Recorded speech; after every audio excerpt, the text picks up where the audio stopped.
Dr. William Ruto nigo anchiranire amarube yegati yechinse CHIA ISIKO gwetera Abamabasaba babo aiga sense ya Kenya elio baikiranie emerobelio yo gwikirania gukinya na kugendereria obwamate bwabo yegati amarube nigo bono hare sense na Paulo Neves Pochino kura sense ya Portugal matubako wense ya Bongereza bose United Kingdom hamwe na Gabriel Punderini kusinimbo kura se ense ya Namibia.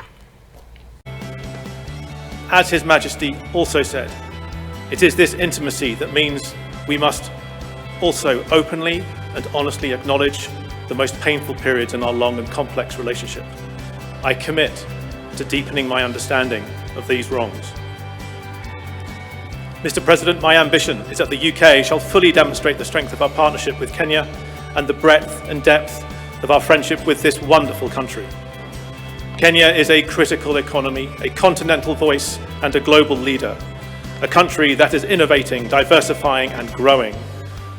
The UK wants to support that ambition fully as partner, not patron. On defence and security, British and Kenyan forces work side by side to make our citizens safer. Together, through our Defence Strategic Dialogue, we will formalise a modern defence partnership later this year. We also share your strategic interest for the region. What happens in Somalia, South Sudan, Eastern DRC and Sudan matters to Kenya and the UK. We want to support Kenya's leadership in addressing these challenges. On trade and investment, British companies are investing billions of shillings in major investments such as Nairobi Railway City, creating jobs and building infrastructure.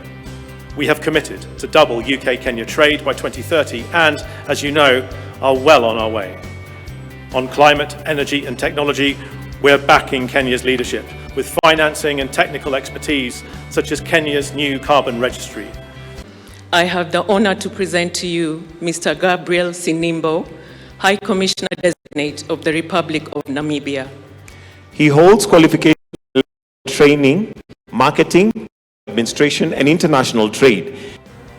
I, William Samoei Ruto, President of the Republic of Kenya, by dint of Article 132(3)(4)(b, do accept your letters of credence and authorize you to pursue the interests of your country within Kenya's territory and within the law, and by so doing, promote to the widest possible the mutual aspirations of the people of our two nations. Your Excellency, Mr. President, it is with profound honor that I present to Your Excellency the letters of credence by which His Excellency the President of the Portuguese Republic, António José Seguro, has appointed me Ambassador Extraordinary and Plenipotentiary